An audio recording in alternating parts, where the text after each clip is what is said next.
歡迎嚟到常媽私房菜，今日要教你又靚又好味嘅早餐，新手都可以零失敗㗎。黑巴塔配蝦仁蘑菇，再裹上融化咗嘅芝士，真係好香啊！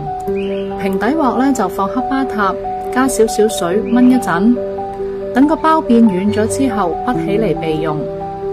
根據自己嘅口味，加啲海鹽同埋胡椒，將個蝦調味。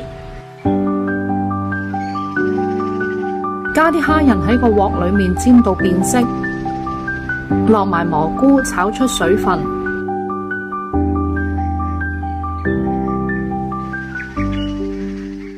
打兩隻雞蛋落去，放埋芝士片，冚埋個蓋等芝士融化，